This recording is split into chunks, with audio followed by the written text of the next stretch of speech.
नाज़रीन आदाब, मुनसिफ टीवी में आप सभी का खैर मक़दम है और मैं हूं सैयद अहमद जीलानी और आप देख रहे हैं मुनसिफ टीवी की खुसूसी पेशकश तेलंगाना एसआईआर पर शऊर बेदारी प्रोग्राम।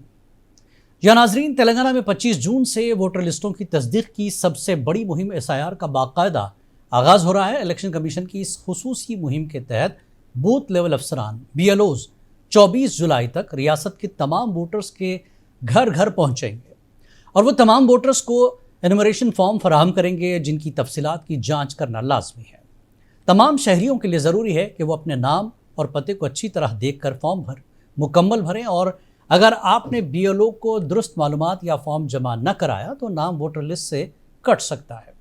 और इस मुहिम का बुनियादी मकसद इलेक्टोरल रोल से फ़र्जी और रिपीटेड नामों को मुकम्मल ख़त्म करना है।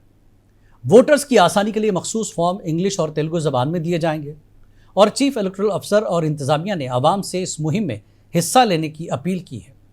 आवाम अपने जमहूरी और कानूनी हक़ को महफूज बनाने के लिए काहली और सुस्ती न बरतें और इलेक्शन स्टाफ यानी BLO से ताउन करें। आज इस सिलसिले में आपकी जानकारी और आपके सवालों के जवाब देने के लिए हमने ख़ास मेहमान SIR एक्सपर्ट और माहिर कानून जनाब मोहम्मद अब्दुल मुईद को मदऊ किया है। मुईद साहब, आपका बहुत बहुत इस्तकबाल है मुनसिफ टीवी में। बहुत बहुत शुक्रिया इस SIR अवेयरनेस प्रोग्राम में बुलाने का। जी, तो नाज़रीन, आपके इस SIR को लेकर जो मसाइल और उलझने हैं, बेशक जिस तरह से मगरबी बंगाल और बिहार के हालात हमने देखे, ठीक है, और आंध्र में भी ये शुरू हो चुका है, तो इसको लेकर लोगों में खौफ डर का माहौल एक तरह से बना हुआ है। लेकिन इसकी असलियत क्या है, हमारे इस प्रोग्राम में आप सवाल कर सकते हैं। इसके लिए स्क्रीन पर नंबरात भी स्क्रॉल हो रहे हैं। नंबर मैं भी आपको एक बार बता दूं, 040-6666-6652 पर आप कॉल करें और आपके जो भी सवालात हैं वो इस प्रोग्राम में शामिल होते हुए सवाल रखें। आपके जवाब इंशाल्लाह इत्मीनान बख्श दिए जाएंगे। चूँकि हमने आज एक एक्सपर्ट को बुलाया है और डॉक्यूमेंटेशन को लेकर बड़ा एक तजुर्बा मोहित साहब का है। तो मोहित साहब, एक बार फिर आपका इस्तकबाल। जैसा कि आप जानते हैं कि मुल्क की कुछ रियासतों में लगातार जिस तरह से SIR हो चुका है, बंगाल में, बिहार में, और अब तेलंगाना में हो रहा है, तो ऐसे में पहले तो ये बताइए कि कुछ महीनों से आप इस काम में लगातार मसरूफ़ हैं जी, कैसे तजुर्बात रहे, क्या कुछ तेलंगाना में आपको देखने को मिल रहा है? देखिए, सबसे पहले शऊर बेदारी करना SIR के बारे में ये एक बहुत बड़ा चैलेंजिंग था जी। अब इसमें कई वीडियोस बनाए गए SIR को लेकर जी, ओके, लेकिन वो सबसे अहम चीज़ ये हो गई उसमें कि कंफ्यूजन क्रिएट हो गया सिटीजन्स में जी, कि कौन सा सही है, कौन सा गलत है। ये एक्चुअली एक SIR एक बहुत सिंपल प्रोसेस है अगर आप समझ गए तो। ओके, समझना ही सबसे बड़ा चैलेंज बन चुका है। इससे डर भी खत्म होगा इसमें। बिल्कुल, एक्चुअली बहुत सिंपल प्रोसेस है। जी जी। तो किस तरह का डर, खौफ आप लोगों में देख रहे हैं और ये खौफ और डर है क्यों, किस वजह से लोगों में देखा जा रहा है? देखिए, एक्चुअली डॉक्यूमेंटेशन को लेकर खौफ है जी। देखिए, जैसा 2002 में की लिस्ट जो अभी देखी जा रही है, वो 2002 की लिस्ट में ये नामों में कई गड़बड़ियां हैं। वो गड़बड़ियों को लेकर अभी सिटीजन्स में ज़रा खौफ का माहौल है। एक्चुअली कैसे प्रेजेंट करना है, अगर आपका नाम 2002 की लिस्ट में अगर गलत है तो अभी कैसे चैलेंज कर सकते हैं उसको। ये एक सिंपल प्रोसेस है। इंशाल्लाह आगे जो सेशंस होंगे इंशाल्लाह उसमें बताया जाएगा कि सबसे पहले SIR को लेकर घबराने की बिल्कुल ज़रूरत ही नहीं है। हाँ। ओके, समझना SIR कैसे किया जाता है, अगर समझ जाएंगे तो बहुत सिंपल प्रोसेस है। आपने जिस वीडियो की बात की उसको मैंने भी कुछ देखा है। लोगों में एक तरह का खौफ है कि वोट से नाम कट जाएगा तो उसके बाद आपकी सिटीजनशिप चली जाएगी, फिर आपको शायद कहीं किसी अलग से इलाके में रखा जाएगा, जिस तरह के बातें हो रही हैं। अब इसमें जो फॉर्म दिए जाएंगे BLOs की तरफ से जी, वो फॉर्म है क्या? हमारे नाजरीन को पूरी तरह से जानकारी दें कि फॉर्म क्या है और उस फॉर्म में आपको क्या करना है एज ए वोटर। अब ये देखिए, ये सबसे अहम मरहला है जी, जो जून 25 से लेकर जुलाई 24 तक किया जाता है जी। इसमें BLO यानी बूथ लेवल ऑफिसर, हर 1000 या 1200 मकान को एक बूथ लेवल ऑफिसर होते हैं जी। और ये एक गवर्नमेंट सर्वेंट है जी। और ये इलेक्शन कमीशन ऑफ इंडिया की जानिब से अपॉइंट किए जाते हैं जी। BLO के साथ BLA जो बूथ लेवल एजेंट बोला जाता है, वो एक मुकामी आदमी है, वो एक पॉलिटिकल पार्टी की तरफ से अपॉइंट किए जाते हैं जी। जैसा मुकामी है वो BLO को ज़्यादा हेल्प हो सकती है। अभी कल से ही जी। बीएलओ और बीएलए मिलकर अप्रॉक्सीमेटली एक 50 से 60 मकान तक आएंगे, आकर आपको एनुमरेशन फॉर्म देंगे। अब ये एनुमरेशन फॉर्म किसको दिया जाएगा? जिसका भी नाम करंट वोटर आईडी कार्ड के लिस्ट में है उन सबको एनुमरेशन फॉर्म दिया जाएगा। अगर आपके करंटली अगर वोटर आईडी कार्ड आपके पास नहीं है या लिस्ट में आपका नाम अगर नहीं है तो आपको एनुमरेशन फॉर्म नहीं दिया जाएगा। लेकिन आप क्या कर सकते हैं, अगर वोटर आईडी कार्ड के लिस्ट में आपका नाम नहीं है तो बीएलओ के पास एक फॉर्म 6 होता है, आप वो फॉर्म 6 ले लीजिए। फॉर्म 6 लेकर एक डिक्लेरेशन फॉर्म होता है उसके साथ, आप फिलअप कर आप बीएलओ को दे सकते हो जी। अब ये एनुमरेशन फॉर्म एक प्री प्रिंटेड फॉर्म है जी। प्री प्रिंटेड फॉर्म यानी उसके अंदर ऑटोमेटिकली आपका नाम, आपका वोटर आईडी कार्ड नंबर, आपका सीरियल नंबर, आपका असेंबली कॉन्स्टिट्यूंसी नंबर सब ऑटोमेटिकली प्रिंट होके आता है। उसमें एक बाजू में एक क्यूआर कोड है और जो करंट वोटर आईडी कार्ड में जो फोटो है वो फोटो भी प्री प्रिंट होके आएगी। उसके बाजू में एक फॉर्म में पहला हिस्सा वही रहेगा, पहला हिस्सा वही है। वो पहला हिस्सा फिर राइट कॉर्नर में आपको एक फोटो पेस्ट करना है। अभी फोटो को लेकर भी कई अफवाहें मार्केट में चल रही हैं कि फोटो में खासकर लेडीज को लेकर कि कान दिखना है। एक्चुअली जब मैंने एक बड़े ओहदेदार से बात किया है तो सिरे से खारिज कर दिए हैं कि फोटो में कान दिखने की जरूरत नहीं है। अगर आपके पास फोटो है, चेहरा भी दिखा तो काफी है। अगर आपके पास फोटो है वो फोटो आप लगा सकते हैं। और अहम चीज, जब कल बीएलओ कल से स्टार्ट लेंगे और ऐसा नहीं है कि कल 25 तारीख को ही सारे फॉर्म दिए जाएंगे। हाँ, ऐसा नहीं। वैसा नहीं है। किसी को 25 को मिल सकता है, कभी किसी को 26, 28, 29, 30 तक भी मिल सकता है। जो ये मरहला है जून 25 से लेकर जुलाई 24 तक जी। और इस मरहले में आपको कोई डॉक्यूमेंट देने की भी आपको जरूरत नहीं है। अब इनिशियली बीएलओ आएंगे, आपको 2 सेट ऑफ एनुमरेशन फॉर्म देंगे, एक आपके नाम का एक एनुमरेशन फॉर्म, एक डुप्लीकेट में भी आपको दिया जाएगा। और वो देने के बाद आप बीएलओ के पास ये ले लीजिए और आराम से मतलब 1-2 दिन के बाद या 3 दिन के बाद फिर से आप बीएलओ को सबमिट कर सकते हो। अच्छा, ऐसा उसी वक्त करना नहीं है? उसी वक्त करना बिल्कुल नहीं है जी। ओके, क्योंकि जब और ताकि इत्मीनान से फॉर्म भर सकें। ये बता दूं कि फॉर्म फिलिंग भी एक चैलेंजिंग प्रोसेस है। हाँ, कि आपको समझना कि कौन से कॉलम में कब क्या एंट्री करना है, ये भी एक चैलेंजिंग है। बिल्कुल। तो इसलिए आप लोग फॉर्म लीजिए। फॉर्म लेने के बाद सबसे पहले उसका एक जीरोक्स कॉपी निकालिए। जीरोक्स कॉपी करने के बाद आप, अगर आपको फॉर्म भरना आता है तो ठीक, नहीं तो काफ़ी एनजीओस, कई पॉलिटिकल पार्टीज, कई कैंप्स लगाए हैं, आप उनसे भी राब्ता कायम कर सकते हो और ये प्रोसेस इसका जानकर आप फॉर्म की एंट्री कर सकते हो। मोहित साहब, जिस तरह से फॉर्म को लेकर बात हो रही है, फॉर्म पर सबसे पहले तो आपका जो अभी करंट लिस्ट में नाम है उसकी डिटेल ऊपर आ जाएगी, आपकी एक तस्वीर भी होगी जो करंट में है।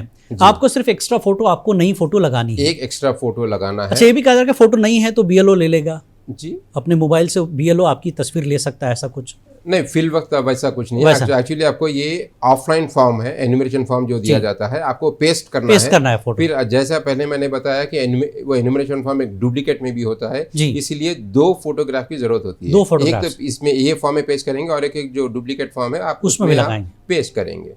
ये 2 फॉर्म में से दोनों फॉर्म दे देने हैं या हमको कुछ उसका? देखिए, पूरा फॉर्म सही फिलअप करने के बाद अब ये 3 या 4 दिन के बाद जब बीएलओ एक्चुअली ये मरहले में जून 25 से लेकर जुलाई 24 के बीच में 3 बार बीएलओ आपके मकान पे आएंगे जी। तो इसमें जब नेक्स्ट टाइम वो बीएलओ आएंगे तो आप ये दो भी एनुमरेशन फॉर्म उनको देना है जी। उनको देने के बाद वहाँ पर लास्ट में जो बॉटम में जी, वहाँ पर बीएलओ का सिग्नेचर है। बीएलओ 2 फॉर्म पर भी सिग्नेचर करना है। 2 फॉर्म पे भी सिग्नेचर करने के बाद एक फॉर्म आपको वापस लौटा देगा। अच्छा, एक्नॉलेजमेंट आपके पास एज एन एक्नॉलेजमेंट एक फॉर्म आपको वापस कर देंगे और एक फॉर्म वो बीएलओ लेंगे। ठीक है। और ये सबसे अहम चीज है, उसमें सिग्नेचर कॉलम भी है। वो सिग्नेचर कॉलम में आप सिग्नेचर कर वो दे सकते हैं।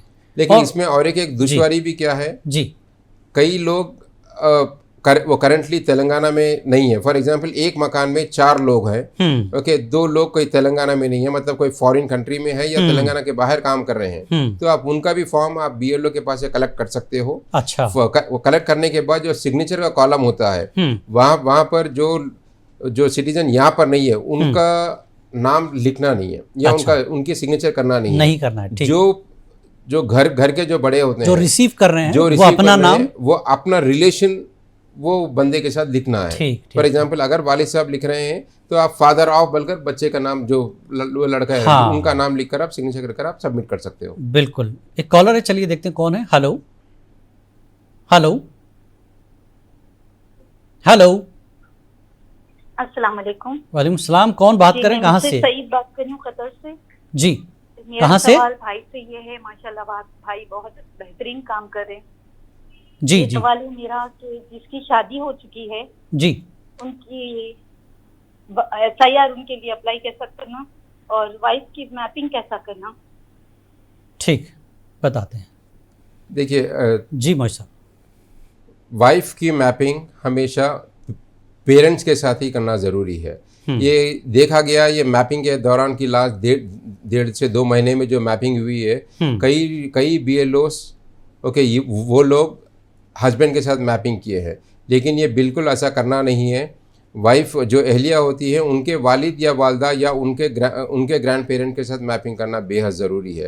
आप ये देखिए कि उनका 2002 की लिस्ट में अगर नाम नहीं है तो उनके वालिद या वालदा या कोई ग्रैंड पेरेंट अगर है तो उनके साथ मैपिंग करना बेहद ज़रूरी है। जी, अगर आप अपने नहीं सास करेंगे- ससुर या अपने शौहर के साथ ना करें। नहीं, बिल्कुल करना नहीं है। जी, एक और कॉलर है, चलिए देखते हैं। हेलो हेलो, अस्सलाम वालेकुम। वालेकुम सलाम। जी मैं सोहेल बात कर रहा हूँ। जी, बताएं सवाल बताएं। जी, मेरा सवाल ये है कि अभी जो BLOs आएंगे उनको फॉर्म के साथ अपने डॉक्यूमेंट भी देना है क्या? अच्छा जी, और दूसरी चीज, जो 2002 की लिस्ट में जो नाम है जी, उसमें जो है स्पेलिंग का मिस्टेक है, अभी अपन सही करा लिए, उससे कुछ दिक्कत होती क्या, ये जानना। ठीक है, बताते हैं आपको। ठीक है, उनका देखिए- मोहतरमा का एक सवाल ये भी था कि शादी हो गई, एक तो वो है, और कुछ दूसरा सवाल वो शायद जानना चाह रही थी कि कैसे करें मैपिंग के कोई अलावा। मैपिंग करने के लिए वालिद या वालदा के नाम से ये मैपिंग करना है। अगर वालिद वालदा का नाम भी 2002 की लिस्ट में नहीं है और कोई भी ग्रैंड पेरेंट का भी नाम हाँ, अगर 2002 की लिस्ट में अगर नहीं है तो यहाँ पर नॉर्मल फॉर्म फिलअप करने का एक तरीका है। उसमें एंट्री करने के बाद आप जब BLO को देंगे, अगस्त के महीने में आपको एक नोटिस आएगी जी, वो नोटिस का आपको जवाब देना है। ये नोटिस मतलब उसमें ये लिखा होगा कि आपको एक स्पेसिफिक डेट, लोकेशन और स्पेसिफिक टाइम दिया जाएगा और इसमें बोला जाएगा कि आपका नाम 2002 की लिस्ट में नहीं है, ना पेरेंट्स का है ना ग्रैंड पेरेंट का है। इसलिए वन ऑफ द 11 डॉक्यूमेंट जो इलेक्शन कमीशन ऑफ इंडिया की तरफ से जो 11 डॉक्यूमेंट बोले गए हैं, उसमें से कोई एक डॉक्यूमेंट आपको लेके जाकर आपको BLO को बताना होगा जी। अगर एक डॉक्यूमेंट आप बताने के बाद आपको लिस्ट में इंशाल्लाह नाम शामिल किया जाएगा जी। और एक चीज़ अभी जो सवाल किया उन्होंने साहब, BLO को क्या डॉक्यूमेंट्स उसी वक्त तैयार रखने हैं, देने देखिए हैं, जो किस तरह से जून करना है? 25 से लेकर जो जुलाई 24 के दरमियान जो ये मरहला है, इसमें कोई डॉक्यूमेंट देने की ज़रूरत नहीं है जी। खाली जब BLO आपके मकान पर सबसे पहले आकर आपको एनुमरेशन फॉर्म देकर चले जाएंगे, उसके बाद नेक्स्ट जब भी आएंगे आप उनको वो एनुमरेशन फॉर्म जुलाई 24 के अंदर आपको सबमिट करना है। और सबसे अहम चीज, आपको एनुमरेशन फॉर्म किसी भी हालत पर सबमिट करना है। अभी ऐसा नहीं कि खाली एनुमरेशन फॉर्म BLO ला के दे दिए, आप फिलअप कर आप घर पर ही रखे, वैसा रखना बिल्कुल गलत है जी। अगर खुदा ना खास्ता आप एनुमरेशन फॉर्म सबमिट नहीं कर पाएंगे आप, तो जो जुलाई 31 को जो ड्राफ्ट लिस्ट आएगी उसमें आपका नाम नहीं रहेगा और उसके बाद आपका जो वोटर ID कार्ड होगा वो भी डिलीट कर दिया जाएगा। उसके बाद आपको फिर से नया फॉर्म 6 डालकर नया एप्लीकेशन देना है, फिर उसका एक अलग मरहला होगा जी। यानी फॉर्म आपकी एक तरह से अटेंडेंस है, लिस्ट में आपका नाम कंफर्म करने की। बिल्कुल जी। और कोई डॉक्यूमेंट्स देने की बिल्कुल अभी जरूरत नहीं है। तो जो ये मरहला है, खाली वो एनुमरेशन फॉर्म आपको लेना है, लेकर आपको BLO को सबमिट करना है। उसके बाद अगर आपके नाम में कुछ डिस्क्रिपेंसी है तो आपको अगस्त के महीने में आपको नोटिस आएगी, जब आपको जाकर डॉक्यूमेंट प्रोड्यूस करना है जी। और मोहित साहब 2002 की लिस्ट में नाम नहीं है जी, करंट लिस्ट में नाम है, अपडेटेड लिस्ट में नाम है जी, तो उस बंदे के लिए क्या कहेंगे आप? देखिए, अगर 2002 की लिस्ट में आपका नाम नहीं है तो नेक्स्ट आपके वालिद या वालदा या कोई ग्रैंड पेरेंट का नाम है या नहीं है वो सर्च करना है। अगर वालिद का नाम है तो एक स्पेसिफिक दूसरा कॉलम है जी, उसमें आपको फिलअप करना है ओके, फिलअप करने के बाद या मैपिंग करना है तो ये मैपिंग भी फिल वक्त कर सकते हो। जब BLO आएंगे नेक्स्ट टाइम आएंगे जब मैपिंग भी करवा सकते हो आप। अगर वालिद का भी नहीं है, वालदा का भी नहीं है, ग्रैंड पेरेंट्स का भी नहीं है, हाँ। और इनका भी नहीं है 2002 की लिस्ट में, हाँ। तो जो लास्ट कॉलम है, लास्ट कॉलम में आपको एंट्री करना है, एंट्री करके सबमिट कर देना है। फिर अगस्त के महीने में आपको एक नोटिस आएगी, वो नोटिस का आपको एक डॉक्यूमेंट देकर जवाब देना है। अब ये देखिए जो डॉक्यूमेंट्स कौन से देना है, और ये फिर से बता रहा हूँ मैं आपको कि अगस्त के महीने में ही आपको डॉक्यूमेंट देना है। इलेक्शन कमीशन ऑफ इंडिया की तरफ से 11 डॉक्यूमेंट का जिक्र किया गया। सबसे पहला, अगर आप एक गवर्नमेंट सर्वेंट अगर हैं तो आप गवर्नमेंट आइडेंटिटी कार्ड बताना है जी। सेकंड, अगर आप एक पेंशनर हो तो पेंशनर ID कार्ड बताइए जी। थर्ड, अगर आप कोई एक कॉरपोरेशन में काम करते हो तो उसका आइडेंटिटी कार्ड भी चलेगा। और अगर आपके पास बर्थ सर्टिफिकेट है तो बर्थ सर्टिफिकेट भी वन ऑफ द डॉक्यूमेंट बता सकते हो। या आपके पास SSC मेमो अगर है, अगर आप 10th पास किए हैं तो SSC मेमो बता सकते हैं। और अगर आपके पास बर्थ सर्टिफिकेट है तो बर्थ सर्टिफिकेट बताइए। अगर आपके पास कास्ट सर्टिफिकेट अगर है तो कास्ट सर्टिफिकेट बता सकते हो। यहाँ पर जो 11 डॉक्यूमेंट दिए गए हैं, इसमें 3 या 4 ऐसे डॉक्यूमेंट है जो तेलंगाना में एग्जिस्ट ही नहीं है। फॉर एग्जाम्पल, अब ये 8वां डॉक्यूमेंट देखिए, आपको NRC लिस्ट, NRC तेलंगाना में हुआ ही नहीं है, तो वो लिस्ट मौजूद यहाँ पर नहीं है। ये असदुद्दीन अवीसी साहब जो MP हैं हैदराबाद के, उन्होंने इसकी अपील भी की थी इलेक्शन कमीशन को कि भाई कम से कम इसका अल्टरनेट दे दीजिए तेलंगाना में। तो क्या इसकी कोई उम्मीद है? नहीं, बिल्कुल उम्मीद नहीं है। वो रीजन क्या है इसका जी, ऑलरेडी 3/4 इंडिया में ऑलरेडी SIR हो चुका है। अब उनको एक अलग तरह के डॉक्यूमेंट दिए, मतलब जो 11 डॉक्यूमेंट दिए गए दूसरे स्टेट वाले भी मुतालबा करेंगे। जी हाँ। तो ये यूनिफॉर्मिटी तो सारे स्टेट को एक ही रहेगी, लेकिन वो डॉक्यूमेंट्स ही नहीं है स्टेट में, वो एक बड़ा मसला है। और एक देखिए, हालांकि वैलिड क्वेश्चन था जी असद अवैसी साहब का, बिल्कुल था जी, ये बिल्कुल था। और अभी भी अगर मौका है तो इलेक्शन कमीशन ऑफ इंडिया को नोटिस में लेना चाहिए जी। और देखें, यहाँ पर तेलंगाना में परमानेंट रेसिडेंट सर्टिफिकेट भी नहीं दिया जाता है। हाँ। फॉर एग्जाम्पल, अगर आप 30 से 40 साल से अगर एक ही मकान में हो और आप रेजिडेंट सर्टिफिकेट के लिए अप्लाई कर रहे हो तो भी आपको खाली 1 साल का रेजिडेंट सर्टिफिकेट दिया जाता है। तो ये भी रूल्ड आउट है कि आपके पास बिल्कुल ये डॉक्यूमेंट नहीं है। बिल्कुल, डॉक्यूमेंटेशन का एक मसला तो है, जैसा कि आपने कहा कि फौरी तौर पर कोई डॉक्यूमेंट देना नहीं है। बिल्कुल नहीं है। आपको ये देखना है कि पहले 2002 में नाम है, नहीं है तो फिर क्या करना है वो आपने बताया। अब सवाल ये कि 2002 में नाम है, अब करंट लिस्ट में नहीं है, तो उसका इशू कैसे सॉल्व किया जाए? हालांकि लास्ट ईयर उन्होंने इलेक्शन में वोट दिया था और अब देखते हैं लिस्ट में नाम ही नहीं है। जी, ये कई लोग को ये दुश्वारी आ रही है कि करंट लिस्ट में नाम नहीं है। तो सबसे पहली चीज, जैसा BLO आपके मकान पे आएंगे तो उनके पास एक फॉर्म 6 होता है। फॉर्म 6 इमीडिएटली फिलअप करना है। फिलअप कर उसके साथ एक डिक्लेरेशन फॉर्म भी होता है। Form 6 plus declaration form fill up कर आपको BLO को देना है। उनके बाद एक एक्नॉलेजमेंट, तभी BLO साइन कर एक एक्नॉलेजमेंट। अच्छा, उनके पास ID है, लेकिन लास्ट ईयर इलेक्शन में जब नहीं, देखिए अभी करंटली उसका क्या करें? देखिए, कई लोग के पास फिजिकल ID है, हाँ, लेकिन अब जब ऑनलाइन जाके चेक कर रहे हैं तो वहां नहीं है, वो वहां पर नहीं है। तो मेन चीज यही है, करंट आपके पास वोटर ID कार्ड रहना जरूरी है। ये फिजिकल में नहीं, जो ऑनलाइन में क्रॉस वेरीफाई कीजिए, उसमें लिस्ट में नाम रहना चाहिए। तो क्या हम वो जो ID इलेक्शन कमीशन की दी हुई है तो उसको भी एज ए डॉक्यूमेंट हम दे सकते हैं? उसके नहीं, बिल्कुल सब हमने जो जिक्र किया लास्ट टाइम दिया हुआ है। नहीं, जो बिल्कुल जो जिक्र किया गया है इलेक्शन कमीशन ऑफ इंडिया की तरफ से 1 से 12 डॉक्यूमेंट का ही वो जिक्र है। तो लास्ट में जो वोटर ID कार्ड आपके पास अगर जो इनवैलिड, एक्चुअली वो इनवैलिड वोटर ID कार्ड है। अच्छा। बिकॉज आपके पास जो है एक फिजिकल कार्ड है, और जब ऑनलाइन जब चेक कर रहे हैं तो उसमें वो नाम नहीं है। तो अभी फौरी आप फॉर्म 6 जो होता है, फॉर्म 6 आप फिलअप कर आप BLO को सबमिट कर सकते हो जी। एक चीज़ और है, किसी के पास कोई डॉक्यूमेंट है, चलिए कॉलर भी शायद इंतजार कर रहे हैं, देखते हैं कौन है। हेलो हाँ भाई साहब, मैं जो है ना सिकंदराबाद से बात कर रहा हूँ। जी। मेरा जो है ना प्रॉब्लम ये है, मेरा जो वोटर ID कार्ड है जी वो जो है ना आधार से लिंक होके नहीं है। तो मैं इसको ऑलरेडी वो ई सेवा में डाला में, तो मेरे को अभी तक उनका कुछ रिप्लाई नहीं आया। करीब 1 महीने का टाइम हो गया। तो वो जरूरी है क्या आधार कार्ड लिंक होके वोटर ID को? जी, लेकिन आपका 2002 की लिस्ट में नाम है?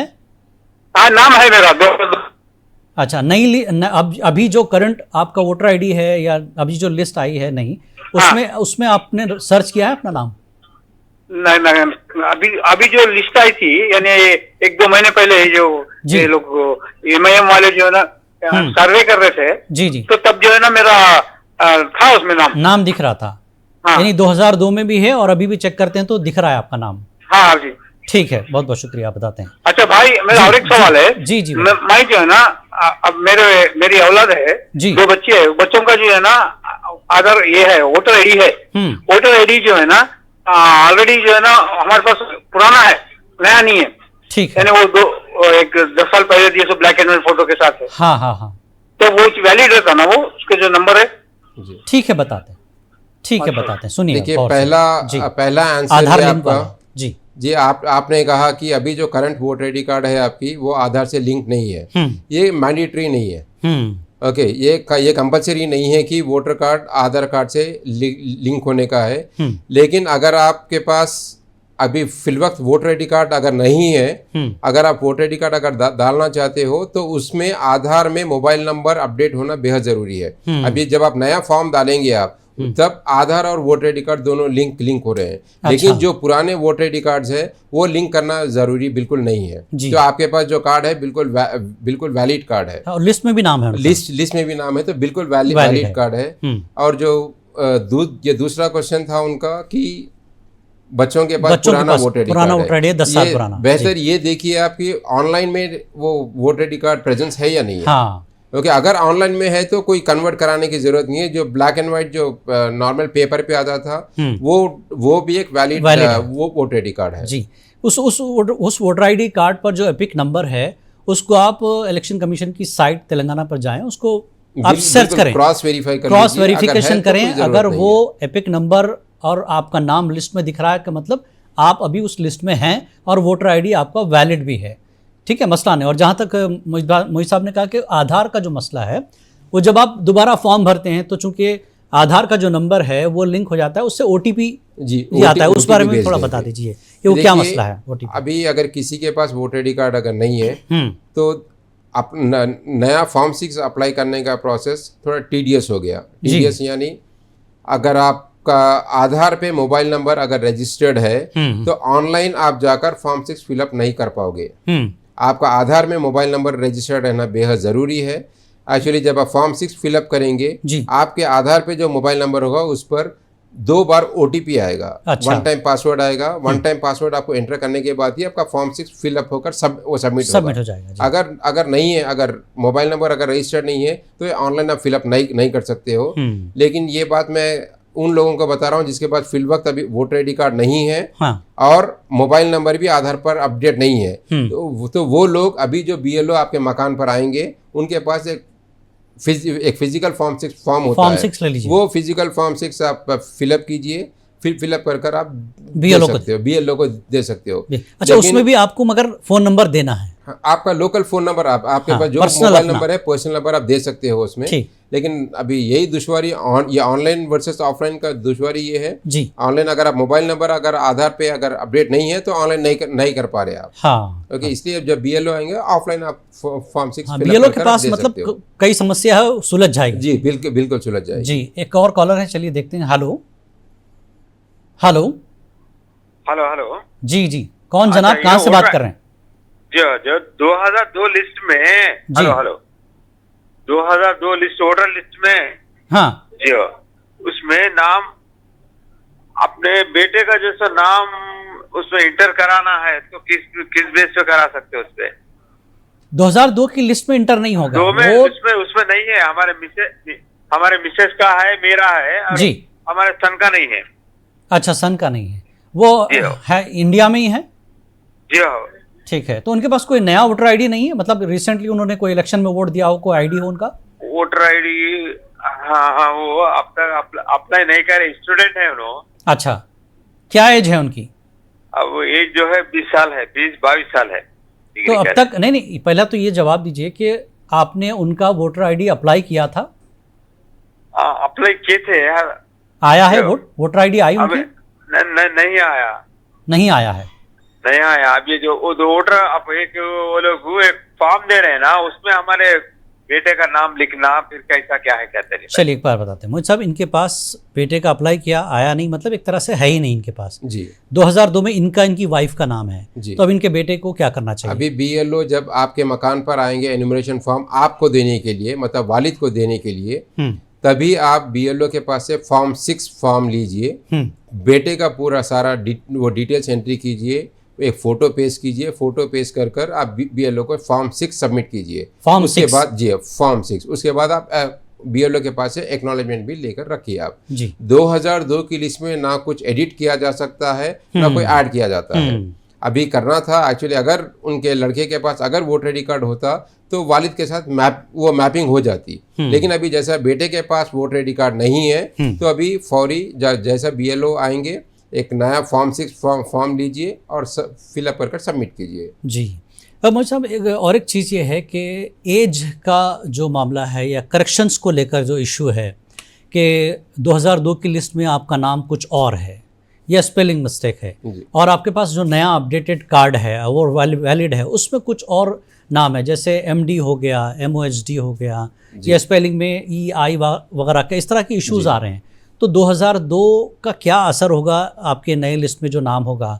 आपको उस नामों को कैसे भरना है? 2002 का जब रिकॉर्ड आपको देना है तो क्या वो आप नया रिकॉर्ड डालें, नहीं मतलब सही स्पेलिंग के साथ डालें, या फिर 2002 में जो था वही डालें? देखिए एज एन एग्जाम्पल बात कर रहा हूँ मैं। जी। मेरा नाम मोहम्मद अब्दुल अजीज़ है जी, लेकिन 2002 की लिस्ट में MD अब्दुल AZIZ बोलकर लिखा हुआ है। लेकिन एक्चुअल अब मेरा नाम 2026 में मोहम्मद अब्दुल अजीज MOHMMED ABDUL AZEZ बोलकर लिखा हुआ है जी। तो लेकिन अभी जैसा 2002 में नाम अलग है, ओके, वहाँ पर MD है, और यहाँ पर 2026 में जो ये मोहम्मद बोलकर है, अभी यहाँ पर जैसा मुझे एनुमरेशन फॉर्म मिलेगा तो 2002 के कॉलम में मैं जो 2002 में जो नाम वोटर आईडी कार्ड के लिस्ट में है वैसे ही मुझे भरना है, करेक्शन नहीं करना है। गलत है तो गलत ही भरना है, गलत नाम है गलत ही भरना है मुझे। तो गलत भरकर फिर नीचे जो कॉलम आता है वो नीचे के कॉलम में जो करंट 2026 में जो नाम है, ओके, वैसा सारा वो डिटेल 2026 के तौर पे भरना है, भरकर मुझे वो सबमिट करना है। उसके बाद अगस्त के महीने में ये अगस्त 1 से लेकर सितंबर 28 तक ये पीरियड, ये मरहला क्लेम्स एंड ऑब्जेक्शंस और नोटिस का है। अच्छा। जैसा मेरे 2002 के नाम में कुछ स्पेलिंग मिस्टेक है तो मुझे एक नोटिस आएगी, वो नोटिस में ये लिखा होगा कि ऑन पर्टिकुलर डे, वो डेट पर, वो टाइम पर एक लोकेशन दिया जाएगा, वो लोकेशन पर, ओके, मुझे मेरा जो 1 से जो 11 डॉक्यूमेंट मैं थोड़ी देर पहले जिक्र किया था, कोई एक डॉक्यूमेंट मुझे लेकर जाकर उधर बताना है, यानी जिसमें करेक्ट हो, जो सारी चीजें दुरुस्त 2026 का जैसा नाम है वैसा बताने देने से इंशाल्लाह ये दुरुस्त हो जाए। वो सब एक सवाल और भी था कि लोग जिस तरह से किराए के मकान में रहते हैं, 2 साल यहाँ 1 साल वहाँ, तो 5 साल के अरसे में इलेक्शन के बाद लोग 2 से 3 मकान बदल देते हैं। तो पता चला कि साहब उनके पास ID किसी तीसरे मकान का है और रहते यहाँ हैं, तो क्या BLO अब उनको फॉर्म उस घर पर ला के देगा जहाँ वो हैं, या फिर उनको जहाँ उनकी ID थी, जहाँ उन्होंने लास्ट वोट किया, जिसमें एड्रेस है, वहाँ से लेना पड़ेगा? क्या तरीक़ेकार है इसका? देखिए ये बहुत इंपॉर्टेंट क्वेश्चन है जी। अभी मेरे पास जो वोटर आईडी कार्ड है वो कहीं दूसरे प्लेस का है, मतलब मैं पहले आसिफ नगर में रहता था, आसिफ नगर का मेरे पास जो वोटर आईडी कार्ड है आसिफ नगर का एड्रेस है जी, और मैं करंटली नामपल्ली में रह रहा हूँ। तो जो BLO है वो पर्टिकुलर BLO आसिफ नगर में जो मेरा मकान है वहाँ का BLO से मुझे राब्ता कायम करना है। राब्ता कायम कर BLO वहाँ पर मुझे वो एनुमरेशन फॉर्म देगा। जब मैं नामपल्ली में हूँ यहाँ का BLO ये मुझे एनुमरेशन फॉर्म नहीं देगा। तो आप सबसे गुजारिश है, करंटली वोटर आईडी कार्ड पे जो एड्रेस है वहाँ के BLO को आप लोग कॉन्टैक्ट करिए, या वहाँ का जो प्रीवियस ओनर है, हाउस ओनर है, या कोई नेबर्स है, आप वो लोग से राब्ता कायम कीजिए, क्योंकि आपका एनुमरेशन फॉर्म जो करंटली वोटर आईडी कार्ड के जो एड्रेस है वो एड्रेस पर ही आपको मिलेगा। ओके, ये बहुत, यानी आप जहाँ पर हैं वहाँ नहीं देगा आपको? नहीं, बिल्कुल नहीं देगा। वोटर आईडी कार्ड के में जो एड्रेस है BLO आपको वहाँ पर एन्यूमरेशन फॉर्म, यानी आपके पास जो वोटर आईडी कार्ड है और वो वैलिड है, लिस्ट में चेक कर लें जी, और उस पर जो एड्रेस है वोटर आईडी पर, उस एड्रेस पर आपको BLO से मिलना पड़ेगा, उसके पास एन्यूमरेशन फॉर्म लेना पड़ेगा। बिल्कुल सही फरमाया। आप कहीं ये चक्कर में रहेंगे कि साहब मैं इस मकान पर हूँ, यहीं पर आएगा, जो BLO आएगा वो मुझे देगा, वो बिल्कुल नहीं देगा। मोहित साहब क्लियर कर रहे हैं कि आप 2 साल पहले जहाँ पर आप किराए से थे वहाँ का एड्रेस उस पर है, तो उसी एड्रेस पर आपको BLO से मिलना है, वो फॉर्म वहीं पर मिलेगा। नए मकान पर आपको वो फॉर्म बिल्कुल नहीं मिलेगा। लेकिन अब सवाल ये है कि जिस मकान पर वो पहले थे वो BLO, कुछ ये भी बताया जा रहा है कि BLO घर घर आएंगे या कहीं एक जगह बैठ जाएंगे इलाके में, एरिया में, तो वो एक बड़ी समस्या है, एक बड़ा मसला है, तो उसको कैसे हल किया जाए? देखिए वही अभी थोड़ी देर पहले जैसा मैंने बताया था, अगर आप किराए के मकान पे थे तो मकानदार का तो नंबर आपके पास रहेगा, या आप खुद जाइए, तो पता तो रहता ही है आप कहाँ थे पहले, आप खुद जाइए वहाँ के ओनर से बातचीत कीजिए, या वो मकान में अगर कोई नेबर कोई रह रहे हैं तो उनसे बातचीत कीजिए और बोलिए कि एन्यूमरेशन फॉर्म BLO से उनका वहीं पर ले लें जी। ओके, सबसे पहली चीज़। या सेकंड और एक चीज़ क्या है, अगर आप वहाँ पर जाने में कोई दुश्वारी हो रही है तो आप ऑनलाइन भी एन्यूमरेशन फॉर्म प्रिंट कर सकते हो। ओके, देखिए आपके पास एन्यूमरेशन दूसरा ऑप्शन ऑनलाइन, ये दूसरा ऑप्शन है जी। एन्यूमरेशन फॉर्म प्रिंट करने के लिए आपको ये वेबसाइट पे जाना है ceotelangana.nic.in। अभी ये 25 तारीख से एक्चुअली स्टार्ट होगा। उसके बाद आपको आपका voter ID card number enter करना है। जैसा वोटर आईडी कार्ड आप एंटर करेंगे फिर आपको आधार नंबर एंट्री करना है। लेकिन ऑनलाइन एन्यूमरेशन फॉर्म करने के लिए आपको आधार पे मोबाइल नंबर रजिस्टर्ड रहना बेहद जरूरी है। हाँ। अगर आधार पे वो जो इशू आया था यही है जी, जो आधार पे मोबाइल नंबर वो एंट्री होने के बाद एक OTP आएगा। OTP के बाद आप एन्यूमरेशन फॉर्म को आप ऑनलाइन भी डाउनलोड कर सकते हो। ऑनलाइन डाउनलोड करने के बाद आप पूरा फिलअप कीजिए, फिलअप कर आप फिर वो जाकर आप BLO को दे सकते हो। या और एक जी और इलेक्शन कमीशन ऑफ इंडिया की तरफ से ये भी बोला गया कि आप ऑनलाइन भी एन्यूमरेशन फॉर्म भी फिलअप करके सबमिट कर सकते हो। अभी थोड़ी देर पहले मैंने बताया था कि ये BLO आपके मकान पर आकर फिजिकल फॉर्म देंगे जी। अभी आप फॉर एग्जांपल आपके घर पे ताला है, आपके वाइफ और हस्बैंड दोनों भी काम पे जाते हैं सुबह 9 बजे से शाम में 7 बजे तक। BLO का काम एक्चुअली 9 बजे से 5 बजे तक है। अगर 7 बजे तक आप नहीं मिल पा रहे हो BLO को आप, तो आप स्ट्रेट अवे आप ceotelangana.nic.in वेबसाइट पे जाइए, वहाँ पर भी आपका एन्यूमरेशन फॉर्म आप ऑनलाइन फिलअप कर भी सबमिट कर सकते हो। हाँ। ये फैसिलिटी भी है। ये मेरे जो NRI हैं या ये स्टेट में अभी फिलवक्त वो तेलंगाना में नहीं है, दूसरे स्टेट में अगर है तो वो लोग भी ऑनलाइन वो एन्यूमरेशन फॉर्म फिलअप कर सबमिट कर सकते हैं। ये सहूलत CEO तेलंगाना की तरफ से। और आधार उस वक्त काम आएगा आपको? आधार और सिर्फ OTP के लिए है? OTP के लिए बिल्कुल। चलिए कॉलर है, हाँ कॉलर है, देखते हैं कौन। हेलो वालेकुम सलाम जनाब, कौन, क्या सवाल है? सवाल रखें अपना। मेरा नाम साबिर है जी, मैं हैदराबाद से बात कर रहा हूँ जी। बताएं। मेरा परमानेंट एड्रेस गांव में है, जटचला। अच्छा। लेकिन मैं रह रहा हूँ यहाँ पर। ठीक। वोटर आईडी वहाँ का है, लेकिन वोटर आईडी गांव का है आपका? गांव का है। ठीक है। ऑनलाइन भी देखा तो उसके अंदर मेरा फुल नेम नहीं है, हाफ नेम है, साबिर एमए है जी। थोड़ा लाउडली बोलें, थोड़ा जोर से, आवाज कम आ रही है। साबिर एमए है। अच्छा। नाम आधार में साबिर मोहम्मद अब्दुल है। अच्छा। अब मैं ये कहाँ पर अप्लाई करना है? अब गांव जाके करना, नहीं यहाँ पर आता BLO उसको देना? अच्छा, गांव में जिस घर पे आपका वोटर आईडी है वहाँ कौन है अभी? वहाँ पर तो अभी कोई भी नहीं है। पेरेंट्स है, कोई रिश्तेदार है, कोई है? खाली किराए को दे दिए वो जी। किराए को है वो। अच्छा, किराए पे दिए, मतलब आपके जानने वाले लोग हैं? नहीं है कोई भी वहाँ पर, दूसरे है। बंद है घर?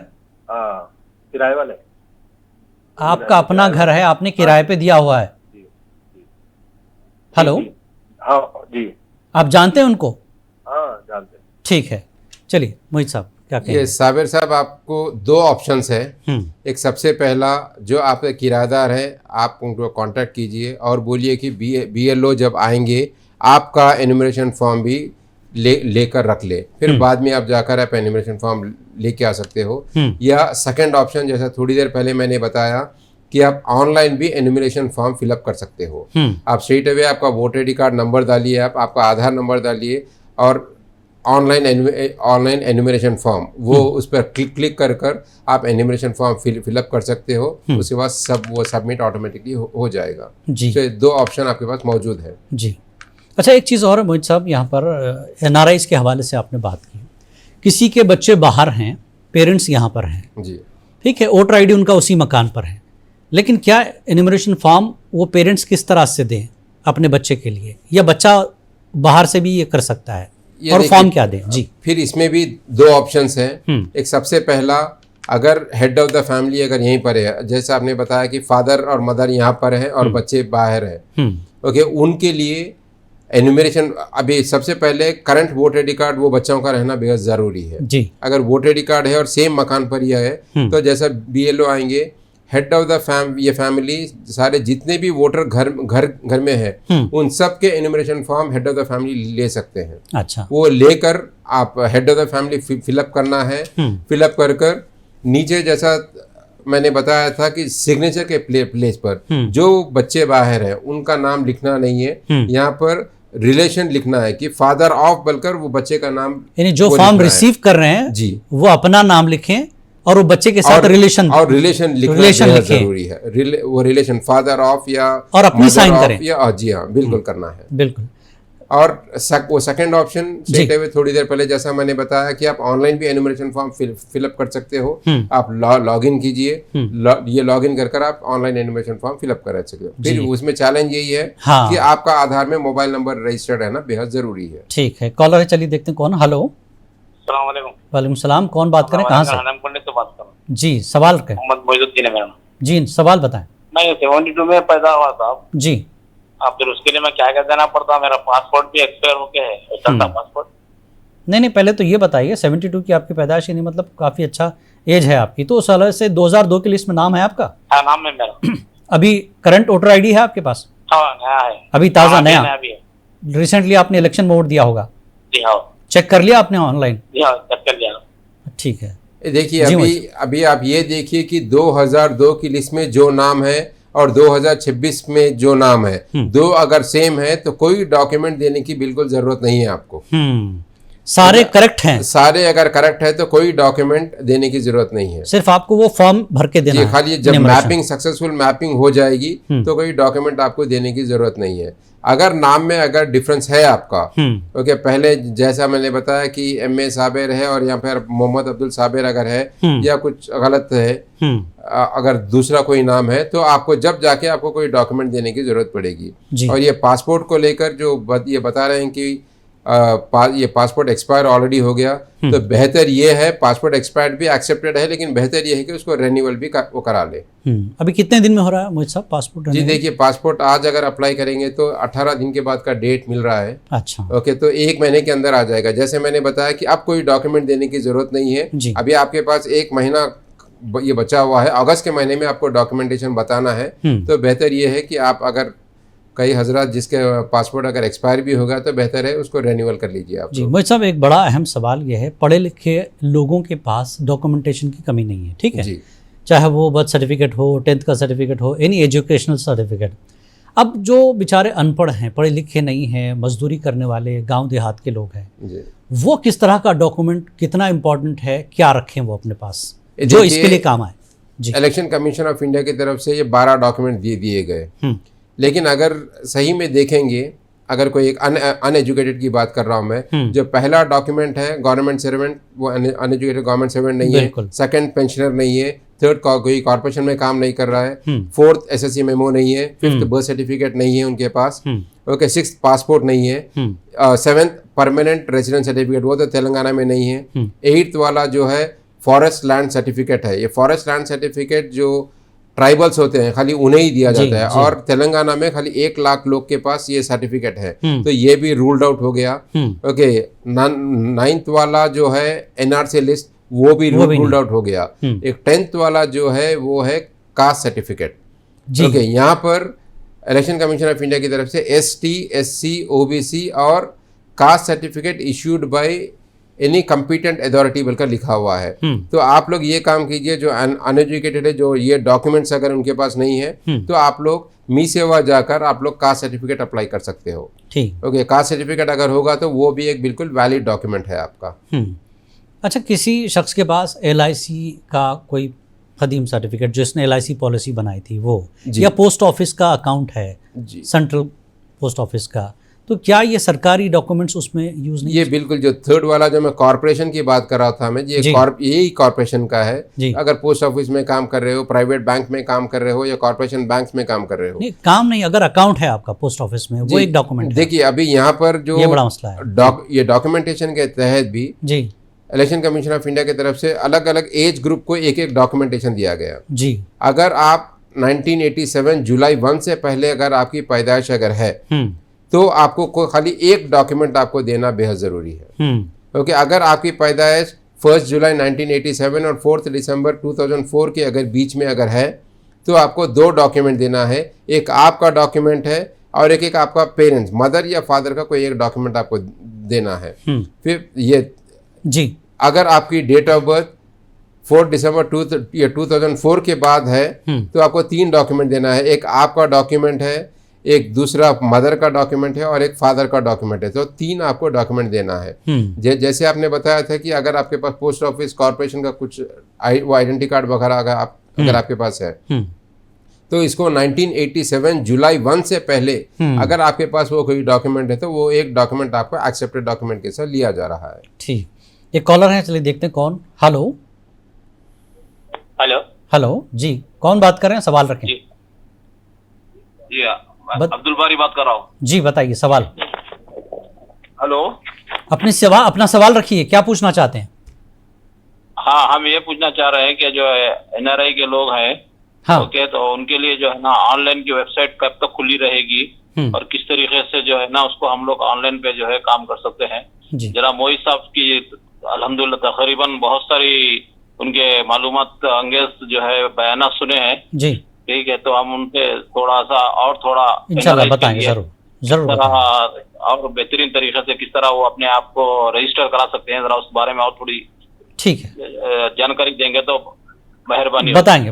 बहुत शुक्रिया आपने कॉल किया जी मोई साहब। देखिए अब्दुल बारी साहब, सबसे पहले ये देखिए कि आपके पास current voter I D card है या नहीं है।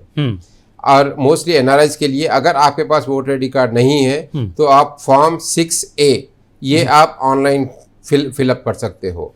ये ऑनलाइन फिलअप करने में आपको कोई दुश्वारी नहीं होगी, ना आपके आधार पे मोबाइल नंबर के रजिस्टर्ड की जरूरत है। आपको पासपोर्ट लगाकर आप फॉर्म 6A अप्लाई कर सकते हो।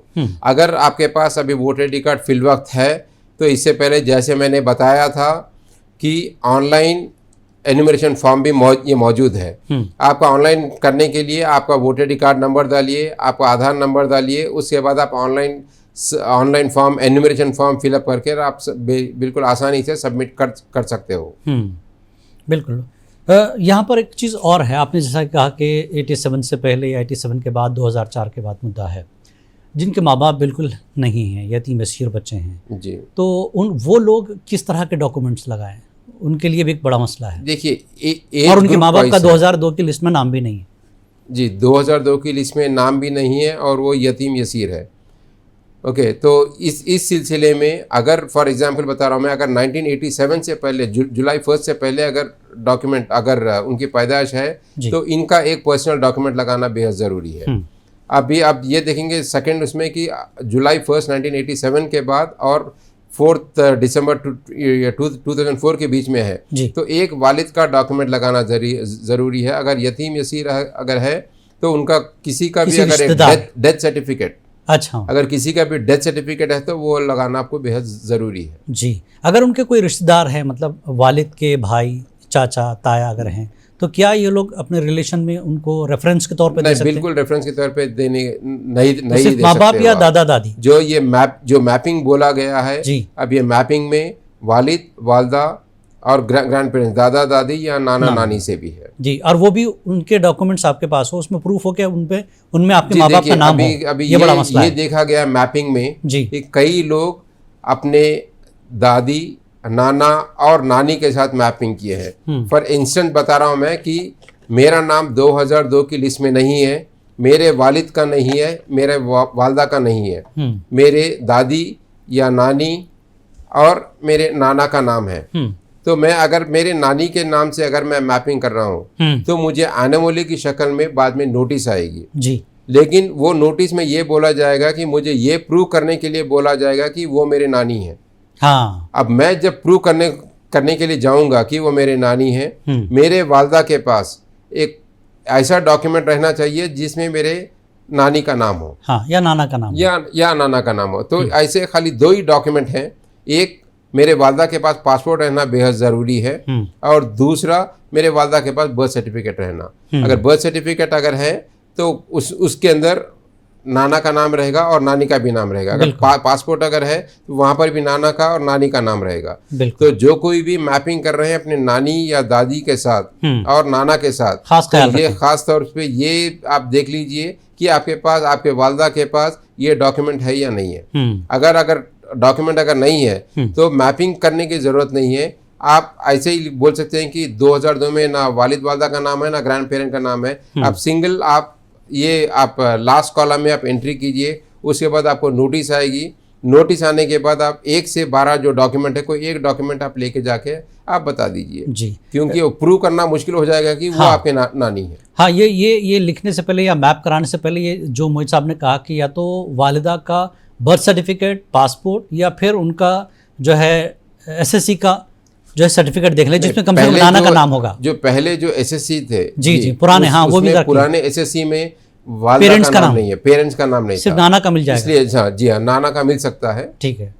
और एक चीज़ हमने लास्ट वीक के प्रोग्राम किया था, उसमें कुछ सवालात भी आए थे, तो उस सवालों से एक सवाल मेरे जहन में कि एक साहब ने लिखा कि साहब उनके पास कोई डॉक्यूमेंट नहीं है, वो पढ़े लिखे नहीं, लेकिन उन्होंने 6th या 7th पढ़ाई की, उसका एक टीसी है या बोनाफाइड कुछ है उनके पास जी, और सरकारी स्कूल का है, क्या ये वैलिड है? नहीं, ये बिल्कुल वैलिड डॉक्यूमेंट नहीं है जी। जैसे बताया इलेक्शन कमीशन ऑफ इंडिया की तरफ से जो 12 डॉक्यूमेंट दिए गए हैं, 12 डॉक्यूमेंट में से कोई एक डॉक्यूमेंट आपको बताना बिल्कुल ज़रूरी है।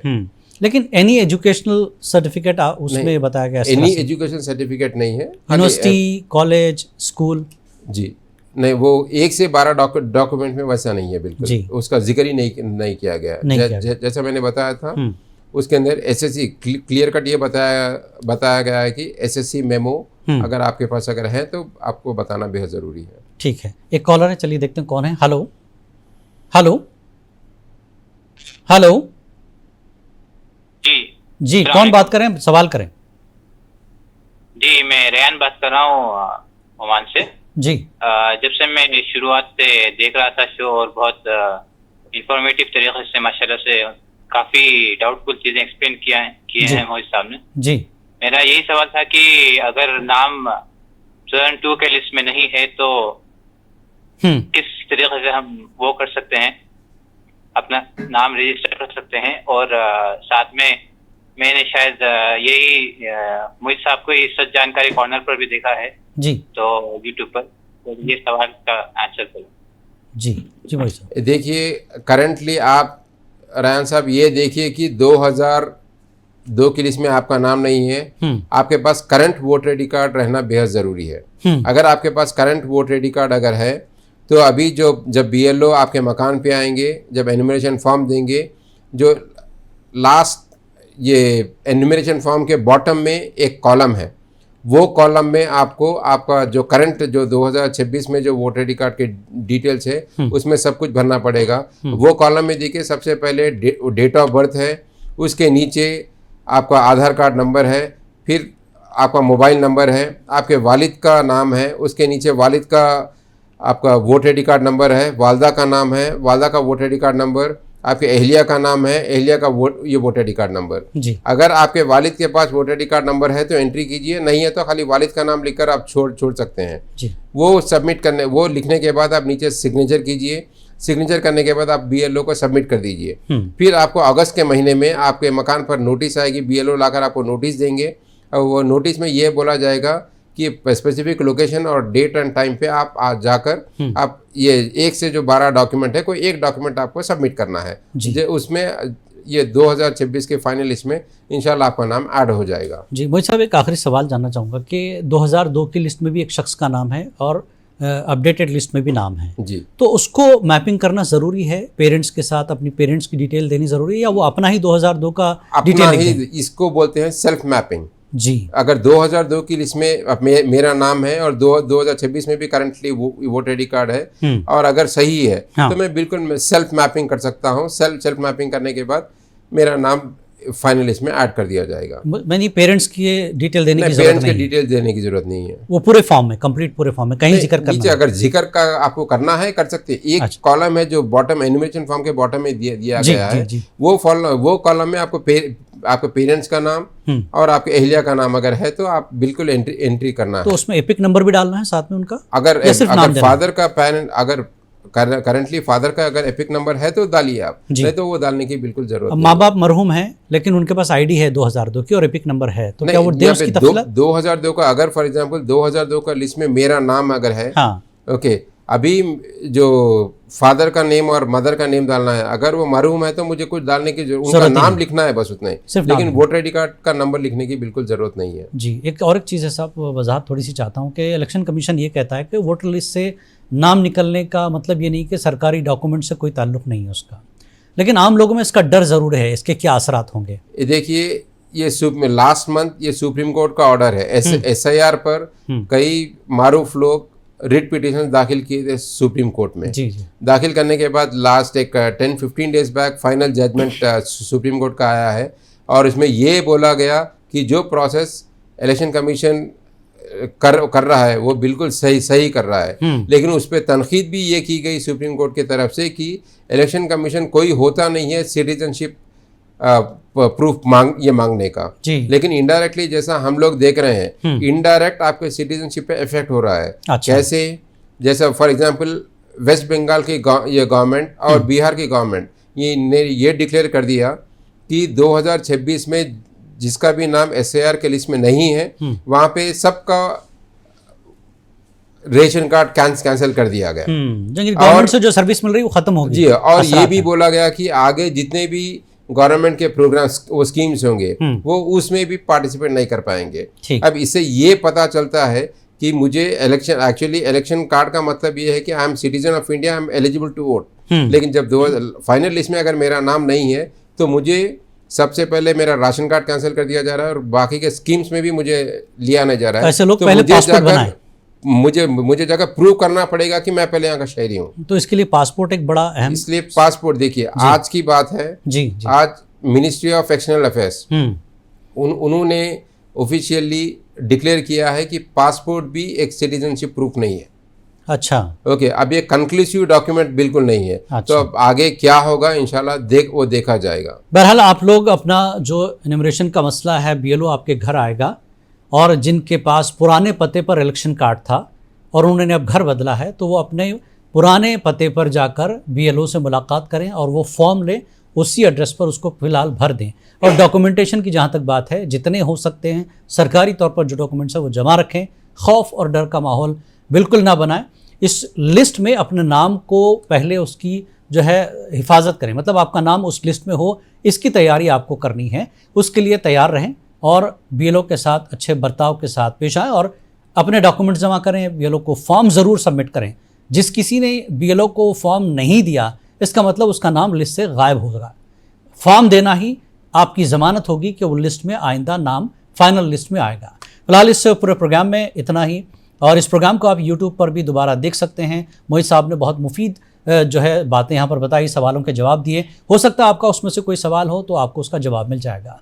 आज की इस पेशकश में फ़िलहाल इतना ही। मोहित साहब बेहद शुक्रिया, आप मुंसिफ TV में आए और अपना वक्त दिया है।